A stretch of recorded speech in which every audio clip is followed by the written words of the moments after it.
Maka kami meletakkan Pusbang ASN ini menjadi pusat transformatif. Apa itu pusat transformatif?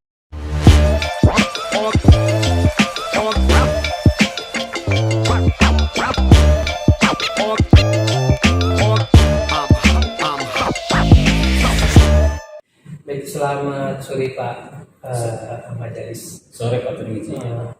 Saya dari PT KIP Sindo Pak, dari konsultan strategi sistem SDM yang untuk arah reformasi birokrasi 4.0 Pak istilahnya Pak.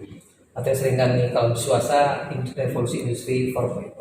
Nah, kami melihat dari pengamatan kami Pak Jalis sebagai top manajemen di Pusbang ASN BKN ini sangat dinamis dan sangat visioner Pak.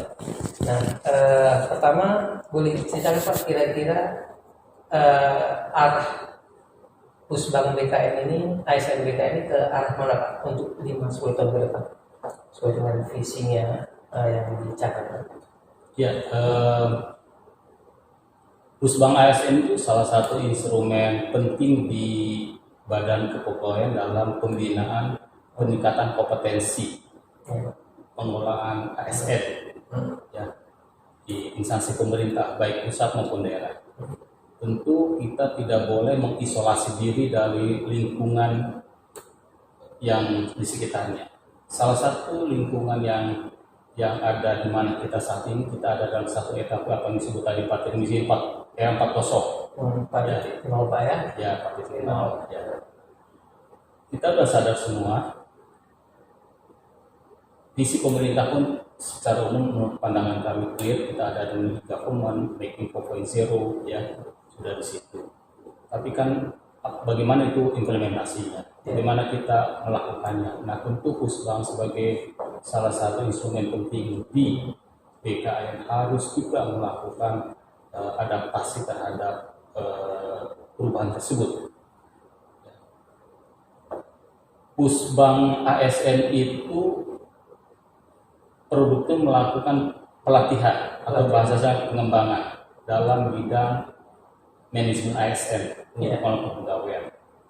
Nah, pelatihan masa lalu itu biasanya membangun kemampuan sesuai dengan regulasi existing. Ya. Nah, kami sadar bahwa regulasi existing itu seringkali trennya selalu ada di belakang dari perubahan dinamika lingkungannya, terutama ketika dikaitkan dengan perubahan teknologi. Jadi public policy atau kebijakan publik itu ada di belakang, sementara dinamikanya ada di depan. Tidak pernah nyantol. Nah, melihat fakta-fakta demikian, maka Pusbang harus menjembatani agar tetap setara dengan perubahan lingkungannya. Gimana caranya? Maka kami meletakkan Pusbang ASN ini menjadi pusat transformatif. Apa itu pusat transformatif? Yaitu membangun bagi ASN, khususnya bidang pengolahan kepegawaian, kita akan membangun kemampuan-kemampuan baru. Tentu saja di samping kemampuan yang existing by regulasi yang sudah ditetapkan, yang sejalan dengan perubahan saat ini dan tren ke depan. Jadi dengan harapan ketika dia kembali ke kantor melakukan perubahan-perubahan yang sejalan dengan lingkungannya, walaupun tentu mungkin itu belum tersedia dalam regulasinya. Nah, supaya tetap adaptif. Itulah yang kami manai, membangun kemampuan baru untuk bisa melakukan adaptasi terhadap perubahan fakta lingkungan. Karena dengan pertimbangan tadi regulasi seringkali ada di belakang. Jadi kita sebagai motor untuk perubahan juga Pak ya, karena salah satu reformasi birokrasi agendanya adalah perubahan mindset, culture set, dan pengembangan sumber daya manusia Pak ya. Ya betul. Jadi kami juga ingin meletakkan fungsi pengelolaan kepegawaian tentu yang distimulasi oleh skill yang kita bangun, itu adalah ingin meletakkan pengolahan kepegawaian itu tidak lagi di halaman belakang, tapi ada di halaman depan. Maksudnya gimana halaman di depan itu? Bersama-sama dengan top management dalam mendrive kemana organisasi itu harus dituju. Nah, disitulah pengelola kebugaran harus ada. Nah, tentu saja baru bisa melakukan fungsi-fungsi strategik tadi kalau memiliki kemampuan yang mutakhir bagi pengelola kepegawaiannya. Sesuai dengan prinsip modern sekarang ada istilah HR strategic partner gitu Pak ya? Ya, arah organisasi. itu mulai dari perencanaan. Itu yang akan kita bangun baik mindsetnya. Ya. Tentu saja juga yang tak kalah pentingnya adalah skillnya. Ya. Itulah yang kami Pusbang ingin menjadi pusat transformasi pengelola kepegawaian. Jadi gimana bentuknya? Tentu itu harus turun dalam tools-toolsnya atau alat-alatnya atau media-medianya. Media yang kami bangun, modul itulah yang itu di dalamnya ada unsur-unsur yang memang ada unsur materi yang sesuai dengan regulasi, tapi juga ada unsur yang kedepannya. Nah, gitu. Jadi itu yang penting. Yang kedua, kalau selama ini pelatihan itu kan berhenti di titik membangun kompetensi. Iya, Pak. Kami ingin dorong melewati batas tidak hanya kompeten, tapi mewujudkan kompetensinya di dalam konteks pekerjaan. Implementasi Pak. Implementasi. Sehingga bisa berkinerja. Nah, jadi orang datang ke pelatihan bukan sekedar kompeten, tapi dia dapat balik ke kantor dan melakukan perubahan. Gimana caranya? Ya caranya tentu saja di samping tadi toolsnya harus membangun kemampuan baru, tapi juga dia wajib mengimplementasikannya dalam konteks bahasa teknis pelatihan kami ada yang disebut dengan RTL, singkatan dari rencana tindak lanjut atau semacam. Dia harus membuat action plan perubahan pada unit kerjaan sesuai dengan materi pelatihan yang diperoleh di masa pelatihan. Nah, dan kita akan pantau itu dari tools yang bahwa pelatihan membangun kompetensi dan juga membawa perubahan pada kinerja. Jadi pelatihan itu return on investment-nya harus secara serta-merta kita harapkan kelihatan. Sehingga pelatihan itu menjadi sangat dapat dipercaya. Jadi seringkali khususnya di banyak instansi pemerintah, pelatihan itu seringkali diprioritaskan di dalam karena returnnya itu tidak kelihatan secara cepat ya. Nah, ini kami tentu ingin mencoba pendekatan baru bahwa begitu pelatihan dia kembali ke kantor ada perubahan dampaknya yang di konteks itu. Kemudian tadi pertanyaan yang terkait dengan bagaimana dengan 4.0 tadi ya. Nah, ini tentu makna pelatihan kita akan mulai ya kembangkan ke dalam petani yang sifatnya digital. E-learning salah satu yang akan terus kami dorong dan Pusbang mulai tahun yang lalu sudah mulai menerapkan secara bertahap e-learning ya atau dalam beberapa pelatihan. Nah, ini penting yang pertama untuk mengakselerasi ya dan secara masif pelatihan itu dapat dinikmati oleh pengelola kepegawaian di seluruh Indonesia yang notabene tersebar meluas di seluruh pelosok yang ada 500 sekian kabupaten, ada lebih dari 30 provinsi dan sekitar 70 lebih kementerian lembaga tanpa harus banyak meninggalkan tempat kerjanya untuk datang ke sini. Sebagai contoh, ada satu pelatihan kami sampai 12 sampai 13 hari untuk satu pelatihan. Tentu meninggalkan pekerjaan 12 hari itu mahal meninggalkan pekerjaan. Tengah gajinya tetap mengalir, insentifnya mengalir, ya kan? mahal dalam arti dia harus datang ke sini dalam waktu lama, mahal dalam arti kita harus investasi di konsumsi, mahal harus kita memberikan honor yang mendatangkan fasilitator yang selama 12 hari. Maka pendekatan e-learning itu menjadi jalan yang sangat penting. Jadi 12 hari itu mungkin sedang kita pikirkan untuk menjadi beberapa hari saja. Kan walaupun standar 12 akan kita perlu sebagian waktu dengan cara e-learning, sebagian waktu ada di sini. Terus untuk apa ada di sini? Di sini itu akan lebih kepada membangun satu atau memecahkan, duduk bersama memecahkan solusi-solusi dengan permasalahan yang ada sesuai dengan topik pelatihan. Dengan harapan bahwa nanti ketika dia kembali, dia punya kemampuan sekaligus juga memecahkan persoalan yang ada di insan dan yang kita akan mensyaratkan pada peserta membawa masalah-masalah yang relevan di konteks pekerjaannya.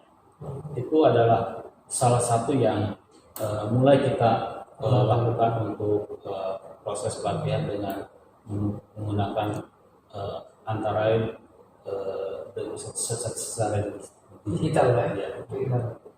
Nah untuk ke depan apa lagi Pak kira-kira yang mungkin lebih yang mau dikembangkan Pak ke arah digitalisasi di menurut visi Bapak? Kira-kira 5 tahun ke depan akan seperti apa Pak? Harapannya Pusbang seperti ini. Pusbang. Nah jadi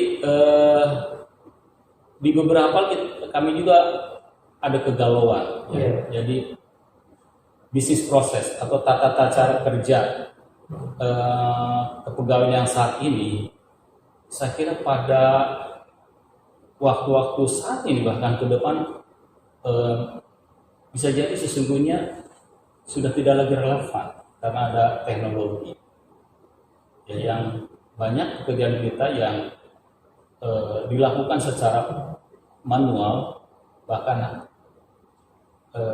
memang ada yang sebagian dengan cara elektronik ya. Tetapi sesungguhnya itu proses-proses kerja itu secara faktual bisa dihandle oleh teknologi. Nah ini tentu saja akan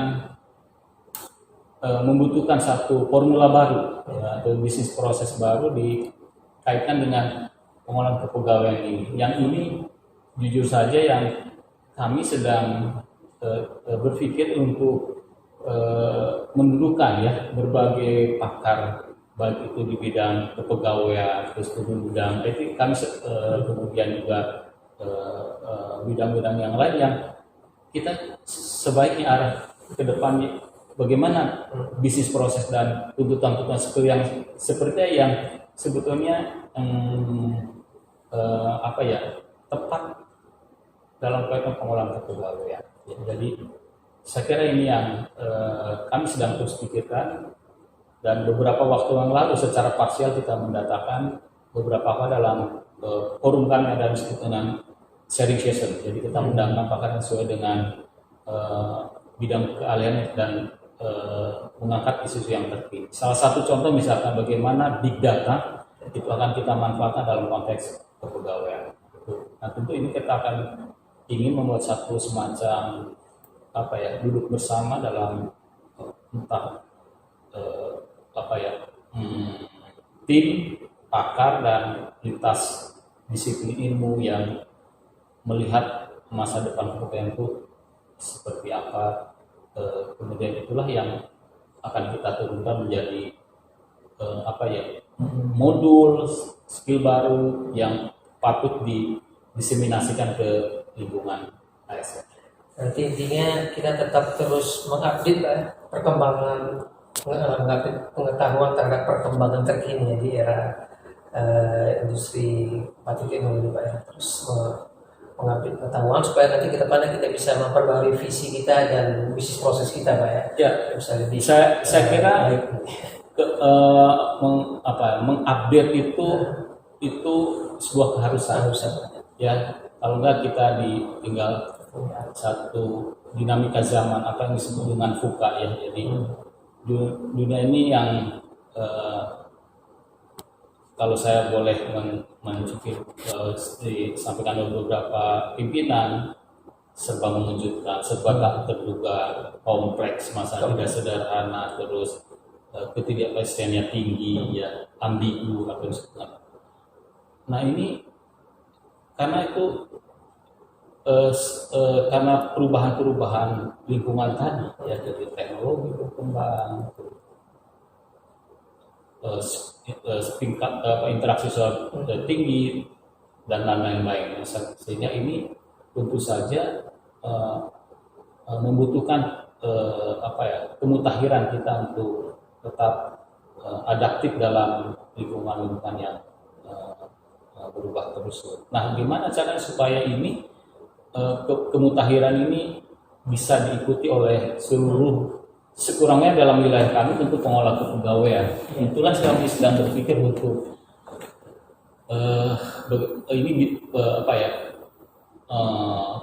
pemutahiran kemampuan ini bisa dijangkau oleh semua pihak, salah satunya media digital. E-learning ini adalah saya kira harus menjadi prioritas, dan kami sekarang akan terus dorong secara berkelanjutan mengarahkan semua proses pembelajaran ke arah e-learning. Ya. Nah, saya dengar juga sekarang sedang dalam tahap penerapan ISO 9001 2015, Pak. Kira-kira Pak, maksud tujuannya untuk apa Pak ISO ini diterapkan? Satu yang paling esensial, kita ingin apa yang kita lakukan itu menggambarkan satu